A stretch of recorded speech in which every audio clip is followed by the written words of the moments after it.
Hello students, Assalamu alaikum. My name is Saklan Haider. Today we are going to discuss about the branches of biology.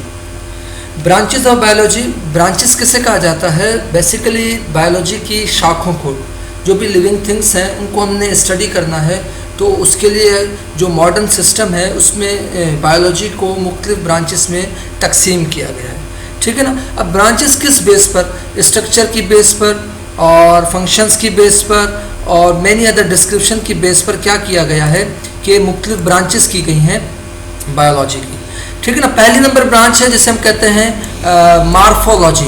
Morphology किससे कहा जाता है? मार्फो basically कहा जाता है form को किसी भी चीज़ की फॉर्म जो होती है हम उसे मार्फो कहते हैं, और लॉजी आपको पता है लोगोस कहा जाता है डिस्कोर्स या फिर नॉलेज हासिल करना। जब भी हम किसी भी ऑर्गेनिज्म के एक्सटर्नल फॉर्म और स्ट्रक्चर की स्टडी करें तो हम उसे क्या कहेंगे? मार्फोलॉजी। लिविंग थिंग्स के एक्सटर्नल स्ट्रक्चर की स्टडी, लिविंग थिंग्स की जो बाहरी शक्ल है, बाहर की साख है, उसकी स्टडी को क्या कहते हैं? मार्फोलॉजी।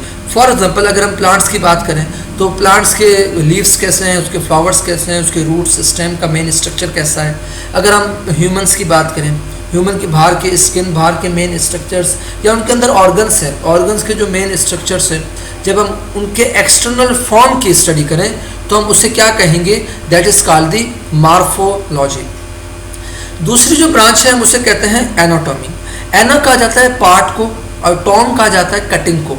किसी भी ऑर्गेनिज्म को कट करके study of internal parts of the body.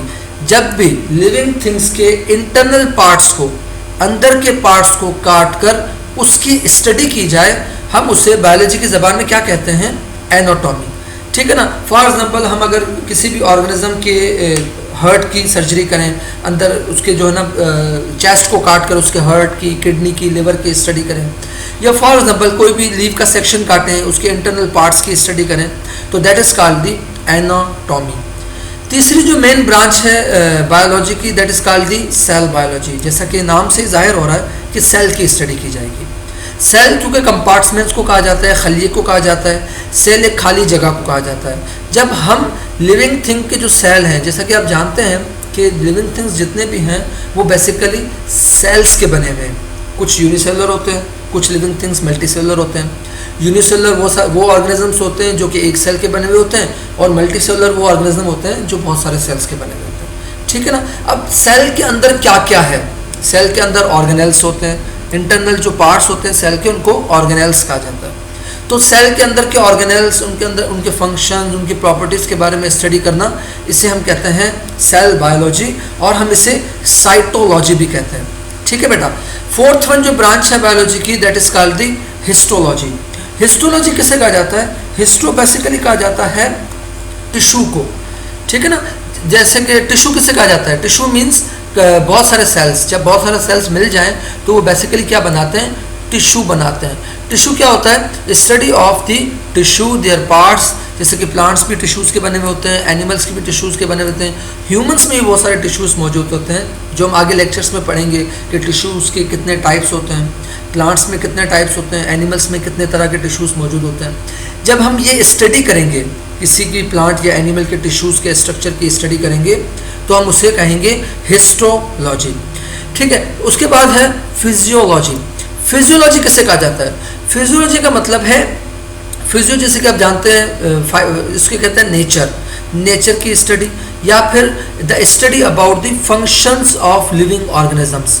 Living organisms के अंदर जो मेन पार्ट्स हैं, उनके जो मुख्तलिफ फंक्शंस हैं, उनकी स्टडी को कहा जाता है फिजियोलॉजी। फॉर एग्जांपल ह्यूमंस के अंदर, एनिमल्स के इतने सारे पार्ट्स हैं, प्लांट्स के भी बहुत सारे सेक्शंस और पार्ट्स हैं। जब हम उनके पार्ट्स के फंक्शंस, लिविंग ऑर्गेनिजम्स के मुख्तलिफ फंक्शंस और कामों की स्टडी करें तो that is called the physiology. Number 6 जो ब्रांच है बायोलॉजी की, उसे कहा जाता है टैक्सोनॉमी। टैक्सो किसे कहा जाता है? अरेंजमेंट को। टैक्सिस मीन्स अरेंजमेंट और नोमोस मीन्स नेम। जैसे कि फॉर एग्जांपल हम स्कूल्स में सेक्शंस बनाते हैं, अरेंजमेंट करते हैं, 3 क्लास का बच्चा 3 क्लास में बैठता है, 4 क्लास का बच्चा 4 क्लास में बैठता है। इस तरह हमने, अब हालांकि फ़ीस भी दी हुई है, सब ने ड्रेस भी है, सबके पास बुक्स भी हैं, लेकिन हर किसी को एक अलग सेक्शन और एक अलग क्लास में बिठाया जाता है। ठीक है ना। तो 3 क्लास का बच्चा जो है वो 4 क्लास में नहीं बैठ सकता, 4 क्लास का बच्चा 5 क्लास में नहीं बैठ सकता।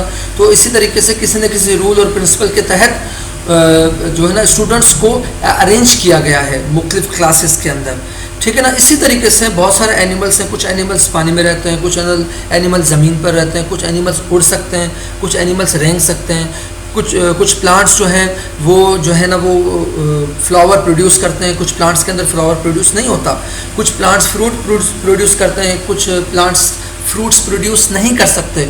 तो बेसिकली ये जो प्लांट्स हैं इनकी अरेंजमेंट करना, एनिमल्स की अरेंजमेंट करना, माइक्रो ऑर्गेनिजम्स की अरेंजमेंट करना। तो टैक्सोनॉमी की अगर सिंपल डेफिनेशन हम करें तो वो यह है कि नेमिंग ऑफ लिविंग ऑर्गेनिजम्स, ठीक है ना। टैक्सोनॉमी किससे कहेंगे, जब हम लिविंग ऑर्गेनिजम्स को नाम दें, मुख्तलिफ नाम दें या उनकी अरेंजमेंट करें, उनकी क्लासिफिकेशन करें। So the study of the rules, principles, grouping and naming the living organisms. जब हम एनिमल्स को, प्लांट्स को ग्रुपिंग करें, उनको ग्रुप्स में डिवाइड करें, उनको क्लासिफाई करें, मुख्तलिफ क्लासेस में उनको क्लासिफाई करें और किसी न किसी रूल और किसी न किसी प्रिंसिपल के तहत, किसी को स्ट्रक्चर की बुनियाद पर क्लासिफाई कर दिया, किसी को फंक्शन की बुनियाद पर क्लासिफाई कर दिया, तो इसको हम कहते हैं टैक्सोनॉमी। उसके बाद है जेनेटिक्स। जेनेटिक्स किसे कहा जाता है, स्टडी ऑफ जीन्स या स्टडी ऑफ जेनेटिक मटेरियल। अगर जिस वक्त हम इंशाल्लाह सेल के बारे में स्टडी करेंगे तो हम वहाँ डिटेल में पढ़ेंगे कि सेल के अंदर क्या क्या मौजूद होता है। सेल के सेंटर में आपको पता है कि न्यूक्लियस होता है जिसको ब्रेन ऑफ द सेल कहा जाता है। उस न्यूक्लियस के अंदर डीएनए होता है, क्रोमोसोम्स होते हैं, जीन्स होते हैं, जेनेटिक मटेरियल होता है, ठीक है ना। जेनेटिक मटेरियल बहुत ज़्यादा इंपॉर्टेंट होता है जो कि एक सेल से दूसरे सेल में, एक ऑर्गेनिज्म से दूसरे ऑर्गेनिज्म में ट्रांसमिट होता है, ट्रांसफ़र होता है। तो जेनेटिक्स किसे कहा जाता है, जेनेटिक्स बेसिकली कहा जाता है study of hereditary that is transferring of characters from parent to offspring. Offspring कहते हैं बच्चों को या दूसरी जो जनरेशन होती है। तो पेरेंट्स से बच्चों की तरफ जो इंफॉर्मेशन, जो कैरेक्टर, जो विरासत में चीज़ें मुंतकिल होती हैं उन्हें जेनेटिक मटेरियल कहा जाता है। उनकी स्टडी को क्या कहा जाता है, जेनेटिक्स कहा जाता है। Is it clear. तो जेनेटिक्स में हम बेसिकली स्टडी करेंगे जेनेटिक मटेरियल के बारे में। अच्छा, उसके बाद है डेवलपमेंटल बायोलॉजी। जैसे कि मैं आपको फर्स्ट लेक्चर में बता चुका हूँ कि डेवलपमेंटल बायोलॉजी या डेवलपमेंट किससे कहा जाता है। मैंने आपको बताया था कि एम्ब्रियो की स्टडी, जब माँ के पेट में बच्चा तैयार हो रहा होता है तो बेसिकली वो जीन्स उसमें मेकअप कर रहे होते हैं, जीन्स वो उसको प्रोड्यूस कर रहे होते हैं, न्यू ऑर्गेनिज्म प्रोड्यूस हो रहा होता है। वो जो स्टेजेस होते हैं उन स्टेजेस की स्टडी को डेवलपमेंटल बायोलॉजी कहा जाता है। इसकी बेस्ट एग्जांपल जो ना वो एग है। जिस तरह एग के अंदर यॉल्क होता है, एल्ब्यूमिन होती है, जिसके मिक्सचर से न्यू चिक प्रोड्यूस होती है, वो मुख्तलिफ स्टेजेस से होता हुआ न्यू जो है ना हैन में कन्वर्ट हो जाता है। तो इसको हम कहते हैं डेवलपमेंटल बायोलॉजी। इसकी सिंपल डेफिनेशन क्या है, the study of formation and development of embryo. Embryo जो होता है उसकी फॉर्मेशन और उसकी डेवलपमेंट की जो स्टेजेस होते हैं उनकी स्टडी को कहा जाता है डेवलपमेंटल बायोलॉजी। ठीक है बेटा। उसके बाद जो ब्रांच है बायोलॉजी की उसको कहा जाता है इन्वायरमेंटल बायोलॉजी। इन्वायरमेंटल बायोलॉजी जैसा कि आप नाम से देख सकते हैं कि इन्वायरमेंटल बायोलॉजी किसे कहा जाता है। इन्वायरमेंटल बायोलॉजी का मतलब है कि इन्वायरमेंट के बारे में स्टडी करना। जब भी हम किसी लिविंग ऑर्गेनिज्म के इन्वायरमेंट के बारे में स्टडी करें, क्योंकि कुछ ऑर्गेनिजम्स हॉट एरियाज़ में रहते हैं, कुछ ऑर्गेनिजम्स जो है ना लिविंग थिंग्स जो है ना वो कोल्ड एरियाज़ में रहते हैं, कुछ डेजर्ट्स में रहते हैं, कुछ ग्रीनरीज में रहते हैं। तो इन्वायरमेंट बहुत ज़्यादा असर रखता है लिविंग ऑर्गेनिजम्स पर, ठीक है ना। तो इन्वायरमेंटल बायोलॉजी किससे कहा जाता है, the study of relationship between the living organism and the non living factor of environment and there effects on each other. जब हम किसी भी लिविंग ऑर्गेनिजम्स का जो ताल्लुक है दूसरे इन्वायरमेंट से या दूसरे फैक्टर्स से या नॉन लिविंग फैक्टर्स से, उसकी स्टडी को कहा जाएगा इन्वायरमेंटल बायोलॉजी। जैसा कि आपको पता है कि कुछ लिविंग फैक्टर्स होते हैं, कुछ नॉन लिविंग फैक्टर्स होते हैं। लिविंग फैक्टर्स कौन कौन से होते हैं, जैसे लिविंग थिंग्स प्लांट्स हैं, जैसे कि इंसान है, इंसानों का प्लांट से बहुत ज़्यादा ताल्लुक है, रिलेशनशिप है। इंसानों का एनिमल्स है, एनिमल्स का प्लांट से ताल्लुक है। तो इसी तरीके से इंसानों का, एनिमल्स का और प्लांट्स का नॉन लिविंग फैक्टर से भी ताल्लुक रहता है। वो नॉन लिविंग फैक्टर्स कौन से हैं, सॉइल है, वाटर है, अर्थ है, एयर है, मुख्तलिफ गैसेज हैं। तो ये सारे नॉन लिविंग फैक्टर्स हैं। जब हम इनकी थॉरली स्टडी करेंगे नॉन लिविंग फैक्टर्स की, तो इस स्टडी को कहा जाएगा इन्वायरमेंटल बायोलॉजी। उसके बाद जो ब्रांच है उसे कहा जाएगा पैलियोंटोलॉजी। पैलियोंटोलॉजी किसे कहते हैं, पैलेंटियोलॉजी बेसिकली कहा जाता है फॉसिल्स की स्टडी को। फॉसिल्स किसे कहा जाता है? फॉसिल्स का मतलब यह है कि जो एनिमल्स मर चुके हैं, जो प्लांट्स हज़ारों साल पहले थे लेकिन अब हमें वो नज़र नहीं आ रहे, तो उनके जो रहे सहे निशानात होते हैं उनको हम बायोलॉजी की ज़बान में फॉसिल्स कहते हैं। फॉसिल्स का मतलब क्या है कि वो एनिमल्स, वो प्लांट्स, वो माइक्रोब्स जो हज़ारों साल पहले मौजूद थे लेकिन अब फ़कत उनके निशानात बाकी रह गए, वो ख़ुद बाकी नहीं है, उनको फॉसिल्स कहा जाता है। उसकी आपको पता है एक आसान एग्जांपल डायनासोर है। डायनासोर्स का कैसे पता चला कि हज़ारों साल पहले डायनासोर्स मौजूद थे लेकिन अब नहीं है? उनके फॉसिल्स को देखकर अंदाज़ा लगाया गया कि इस तरह की मखलूक हज़ारों साल पहले मौजूद थी लेकिन अब मौजूद नहीं है। इसी तरीके से बहुत सारी चीज़ें लिविंग थिंग्स के बारे में डिस्कवर हुई हैं पैलेंटोलॉजी की मदद से। तो पैलेंटोलॉजी की डेफिनेशन क्या होगी? The study of remote past organic life with the help of fossils. Remote past organic life, बहुत दूर की पुरानी जो ज़िंदगी थी, जो पहले ख़त्म हो चुकी थी, अब बाकी नहीं है, उनके फॉसिल्स की स्टडी कर कर उनमें से एनिमल्स को डिस्कवर करना, इसको कहा जाता है पैलेंटोलॉजी। उसके बाद जो ब्रांच है उसे हम कहते हैं बायोटेक्नोलॉजी। बायोटेक्नोलॉजी न्यू इन्वेंशन है, बहुत ज़्यादा इंपॉर्टेंट ब्रांच है, जिसके ज़रिए लाइफ को इस्तेमाल करके, लिविंग थिंग्स को इस्तेमाल करके यूज़फुल प्रोडक्ट्स बनाए जाते हैं जो कि इंसानियत के लिए, ह्यूमन लाइफ के लिए, ह्यूमन वेलफेयर के लिए बहुत ज़्यादा इंपॉर्टेंट होते हैं। The study about techniques for manipulation of gene to bring the changes in structure and location of jeans.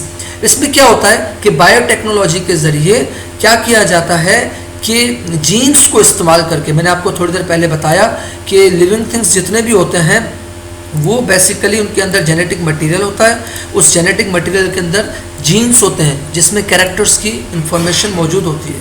वो जीन्स बेसिकली यूज़ किए जाते हैं, उन जीन्स के ज़रिए मुख्तलिफ प्रोडक्ट्स बनाए जाते हैं। वो मैं आप आगे चल के बताऊँगा कि हार्मोन्स बनते हैं और इंसुलिन जो है ना मुख्तलिफ तरह की, वो भी लिविंग थिंग्स से बनाई जाती है। तो इस स्टडी को कहा जाएगा बायोटेक्नोलॉजी।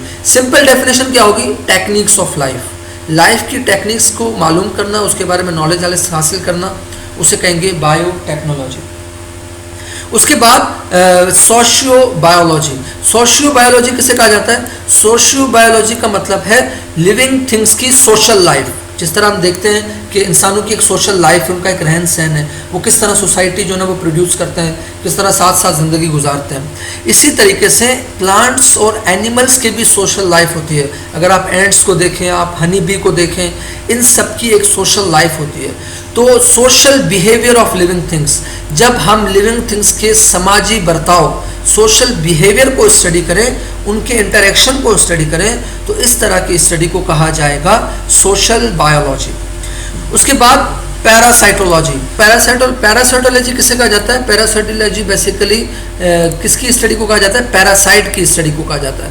पैरासाइट किसे कहा जाता है? पैरासाइट का मतलब है कि वो ऑर्गेनिज्म कि जो दूसरे पर डिपेंडेंट हो, जो खुद अपना खाना प्रोड्यूस न कर सके, खुद अपने लिए शेल्टर हासिल न कर सके, दूसरे के अंदर रहें, ऐसे एनिमल्स भी होते हैं, ऐसे प्लांट्स भी होते हैं और ऐसे माइक्रोब्स भी होते हैं। तो स्टडी ऑफ पैरासाइट्स, जब हम पैरासाइट्स की स्टडी करें, उन ऑर्गेनिजम्स की स्टडी करें जो कि दूसरे पर डिपेंडेंट होते हैं, खुद अपनी ज़िंदगी सेपरेटली नहीं गुजार सकते, ऐसे ऑर्गेनिजम्स को कहा जाता है पैरासाइट्स, और ऐसी स्टडी को कहा जाता है पैरासाइटोलॉजी। उसके बाद जो दूसरी ब्रांच है जिसे हम कहते हैं फार्मेकोलॉजी। फार्मेकोलॉजी किसे कहेंगे? फार्मेकोलॉजी का मतलब है वो ऑर्गेनिजम्स जो ड्रग्स प्रोड्यूस करते हैं, वो ऑर्गेनिजम्स जो मेडिसिन्स प्रोड्यूस करते हैं, उन ऑर्गेनिजम्स को कहा जाता है फार्मेकोलॉजी। फार्मेकोलॉजी का मतलब है कि हम जिसमें स्टडी करें about the action of drugs.